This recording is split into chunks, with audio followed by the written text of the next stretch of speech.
embryonic development. After fertilization, zygote shows the further development to form embryo. That is called embryonic development. Embryonic development, it includes different stages. First one is cleavage.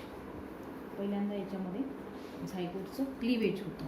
Means it is cleaved into small blastomere. Cleavage followed by second stage, that is called blastulation. Blastulation means formation of blastula or blastocyst. And third stage is the implantation. Implantation म्हणजे जो blastula तयार झालेला किंवा blastocyst तयार झालेला आहे तो युटेरसच्या वॉलच्या आतमध्ये शिरणे, त्याला म्हणतात इम्प्लांटेशन. आणि चौथी स्टेप याच्यामध्ये आहे ती म्हणजे gastrulation. Gastrulation means formation of 3 germinal layer, mainly ectoderm, mesoderm and endoderm. 3 असे जर्मिनल लेअर तयार होण्याची क्रिया म्हणजे gastrulation, formation of gastrula from that of blastocyst म्हणजे गॅस्ट्रुलेशन. 3 जर्मिनल लेअर तयार झाल्यानंतर मग त्याच्यामध्ये ऑर्गनायझेशन होतं किंवा त्याला आपण हिस्ट्रोजेनेसिस म्हणतो. तर ह्या मुख्य 4 स्टेजेस ह्या एम्ब्रिओनिक डेव्हलपमेंटमध्ये येतात. पहिली स्टेज आपण पाहू क्लीवेज. क्लीवेज म्हणजे सिम्पल मायटोटिक डिव्हिजन्स असतात. मायटोटिक डिव्हिजन पण ज्याच्यामध्ये डिव्हिजन नंतर ग्रोथ होत नाही, पूर्ण सेलची ग्रोथ होत नाही. ग्रोथ न होताच ते डिव्हिजन होत जातात. त्याच्यामुळे जो काही झायगोट असेल, झायगोटच्या सभोवती अजून झोना पेल्युसिडा हे मेम्ब्रेन राहतच. झोना पेल्युसिडा जवळपास ब्लास्टोसिस तयार होईपर्यंत राहतं. नंतर ब्लास्टोसिस तयार झाला की त्यानंतरच ते रप्चर होईल. तर झोना पेल्युसिडा प्रत्येक वेळा दाखवायचा आपल्याला. आणि याच्यामध्ये हा झायगोट असेल. Now it is diploid containing the nucleus. This is zygote and it contains the nucleus. Nucleus now it contains 46 chromosome, means 23 pair, all are in pair. सगळे हे पेअर्ड क्रोमोझोम दिसतील या ठिकाणी. आणि यामध्ये न्यूक्लिअर डिव्हिजन आणि it is followed by cytoplasmic division म्हणजे ज्याला आपण म्हणतो मायटॉसिस. पण मायटॉसिसमध्ये क्लिवेजमध्ये थोडा फरक आहे. मायटॉसिस जे आहे, मायटॉसिस झाल्यानंतर मग याच्यामध्ये पुन्हा ग्रोथ होते त्या सेलमध्ये. जी डॉटर सेल, तर समजा हा सेल आहे, हा डिवाईड झाल्यानंतर जे जो छोटे सेल तयार होतात यात ग्रोथ होते. हे ग्रोथ होऊन नंतर मग याच्यामध्ये पुन्हा मायटॉसिस होईल. पण इथे तसं नाही होत. इथे ग्रोथ ही होतच नाही, सेल्युलर ग्रोथ होत नाही. मात्र न्यूक्लियसमध्ये रॅपिड DNA मल्टिप्लिकेशन होतं. DNA मल्टिप्लिकेशन फास्ट होतं.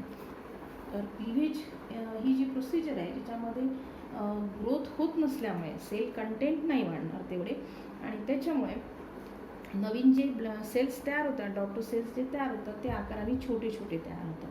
And all these cells they are called blastomeres. त्याला म्हणतात ब्लास्टोमियर्स. आपण स्टेप वाईज पाहूया. पहिल्यांदा पहिले 3 क्लिवेजेस आपल्याला डिटेलमध्ये पाहायचे. नंतरचे क्लिवेजेस हे मग नंतर इनडिटर्मिनेट आहे. त्याच्यानंतरचं जे डिव्हिजन आहे ते इनडिटर्मिनेट म्हणजे ह्या ब्लास्टोमियरचं फेट काही ठरलेलं नसतं. मीन्स फेट of each blastomere it is not pre determined, that is called indeterminate cleavage. तर इथे आता क्लिवेज होताना पहिलं जे क्लिवेज आहे ते कसं आहे ते सांगायचं. आफ्टर फर्टिलायझेशन अबाउट 30 आवर्समध्ये हे पहिलं क्लिवेज होतं, फर्स्ट क्लिवेज. सो फर्स्ट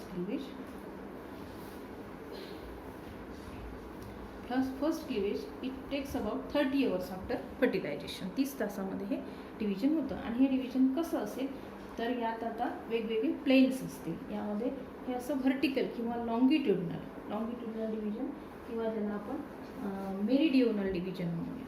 तर यामध्ये हे डिव्हिजन असं होतं. हा झोना पेल्युसिडा आणि त्यामध्ये असणारा हा जो झायगोट आहे तो आता डिवाइड होतो ह्या लॉंगिट्युडिनल किंवा मेरिडिओनल डिव्हिजनने. लॉंगिट्युडिनल डिव्हिजन होऊन यामध्ये असे 2 सेल तयार होतात. एक थोडा आकाराने मोठा आणि दुसरा आकाराने छोटा. जवळच असतो, त्याच्या अगदी जवळच तो राहील. एक आकाराने मोठा आणि एक छोटा तयार होईल. खूप डिफरन्स नाही, थोडा किंचित असा फरक राहील. तर this 2 cells they are called, हे 2 सेल जे तयार झालेले आहेत this is called blastomeres. And this 2 cells blastomere जे काही तयार झाले आहे तयार होण्याची क्रिया फर्टिलायझेशनपासून याला जवळपास 30 hours लागतील. And this contains the nucleus again which will show presence of again 46 chromosome. म्हणजेच त्याच्यामध्ये फास्ट अतिशय रॅपिड असं DNA मल्टिप्लिकेशन किंवा DNA रेप्लिकेशन होतं. DNA फास्ट याच्यात रॅपिडली मल्टिप्लाय केल्या जाईल पण सेल्युलर कंटेंट मात्र वाढणार नाही. त्यामुळे हा आकाराने आधीचा जो हा असा मोठा होता त्याचा आता हे डिव्हिजन झालं, लॉंगिट्युडनल डिव्हिजन होतं. हे फर्स्ट क्लिवेज हे लॉंगिट्युडनल आपण इथे सांगू शकतो. This is longitudinal or meridional. Longitudinal 2 cells तयार झाले. These are blastomeres. No second cleavage. आता याच्यानंतर दुसरं क्लिवेज होता ना, सेकंड क्लिवेज. दोन्ही सेल डिव्हाइड होतील, दोन्ही ब्लास्टोमियर डिव्हाइड होतील आणि सेकंड क्लिवेजसुद्धा मेरिडिओनस म्हणजे लॉंगिट्युडनलच आहे. फक्त पहिला जो प्लेन होता त्याच्या राईट अँगलला दुसरा राहील. एक या प्लेननी झालं असेल तर दुसरा त्याच्या राईट अँगलला असेल. ह्या सेकंड क्लिवेजमध्ये right angle to first cleavage. तर आता या ठिकाणी हे जे 2 आहेत या दोन्हीमध्ये डिव्हिजन होईल आणि लॉंगिट्युडनलच अर्थात longitudinal, vertical or meridional but right angle to first one and 4 cell will be formed. याच्यापासून एक डिव्हिजन होऊन पहिल्यांदा याचे 2 सेल आणि याचं डिव्हिजन होऊन याचे 2 सेल तयार होतील. तर या ठिकाणी तुम्हाला 4 सेल्स दिसतील लाईक दिस. आता अर्थातच हे जे 4 सेल्स तयार झाले याचा आकार याच्यापेक्षा आणखीन छोटा असेल. असे 4 सेल्स तयार होतात. आकाराने छोटे असे सेल्स तयार होतील.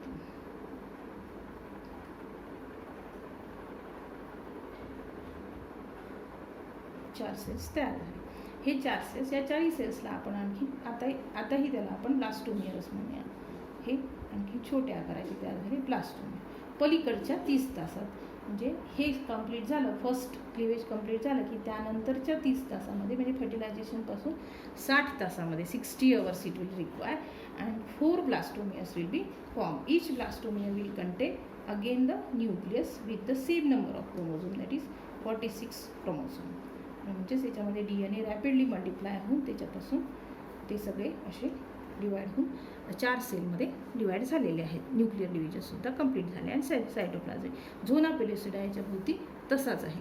त्यामुळे त्याचा आकार जो आहे तो आकार बदलतच नाही. इथे एम्ब्रिओ तयार होऊन राहिलेला आहे. हा प्रो एम्ब्रिओ तयार होत आहे, नंतर मग एम्ब्रिओ तयार होणार आहे. पण ही कंडिशन, याला आपण एक्झॅक्ट एम्ब्रिओ नाही म्हणणार, तर ही कंडिशन आहे आणि या कंडिशनला वेगवेगळी नावं देऊ. This is 2 cell condition zygote, then this is 4 cell 1 आणि आता याच्यामध्ये तिसरं डिव्हिजन होईल. पुन्हा पलीकडच्या 30 तासामध्ये तिसरे क्लिवेज जे होईल ह्या थर्ड क्लिवेजमध्ये. याच्यानंतर थर्ड क्लिवेजमध्ये सुद्धा हे 4 सेल डिवाईड होतील पण मात्र प्लेन ऑफ डिव्हिजन बदलेल. आत्तापर्यंत आपण लॉंगिट्युडनल बघितलं, हे लॉंगिट्युडनल झालं, हे सुद्धा लॉंगिट्युडनल पण पहिल्या याला राईट अँगल होतं. आता याच्यामध्ये हॉरिझॉन्टल डिव्हिजन होईल, हॉरिझॉन्टल किंवा इक्वेटोरियल असं इक्वेटोरला होणार. तर या ठिकाणी 4 सेल डिवाईड होऊन आता 8 सेल्स तयार होतील. झोना पेलिसिडा अजूनही त्याच्यासोबती तसाच आहे आणि इथे 8 सेल्स तयार होतील. 8 सेल आपण याच्यामध्ये दाखवू शकतो. 4मध्ये डिव्हिजन होतात.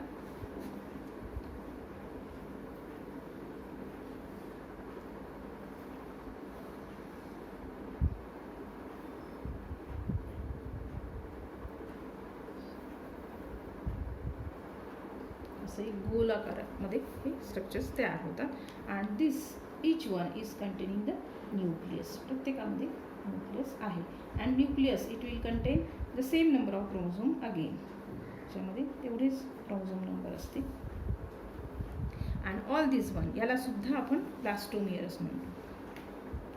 ब्लास्टोमियर्स.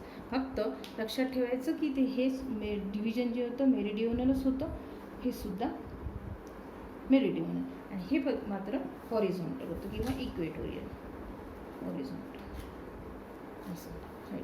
आणि आता हे जे होतं ते ही 4 सेल कंडिशन सांगितली आपण, ही आता 8 सेल कंडिशन तयार झाली. 8 सेल झायगोट तयार झाला. त्याच्या भोवती झोना पेलिसिडा आहेच.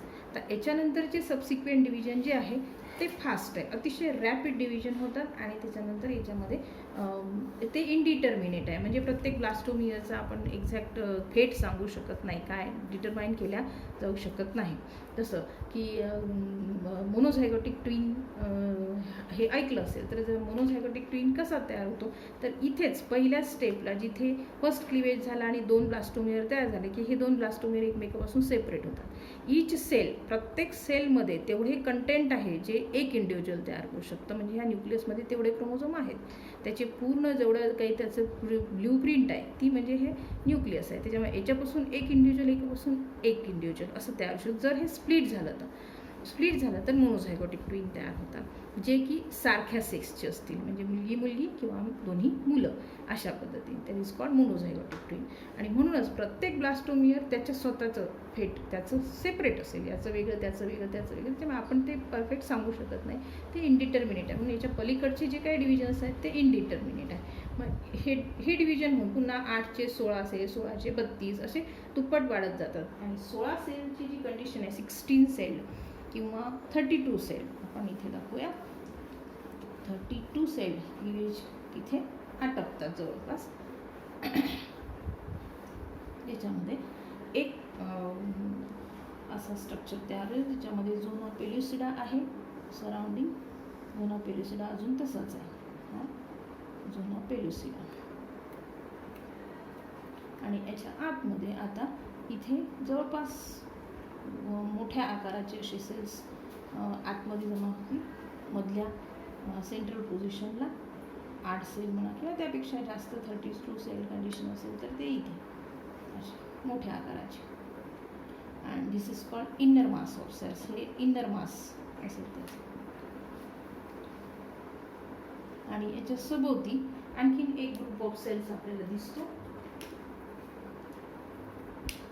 आफ्टर डिव्हिजन सगळे क्लिवेज कंप्लीट झाल्यानंतर इथे वर एक ग्रुप दिसतो सेलचा.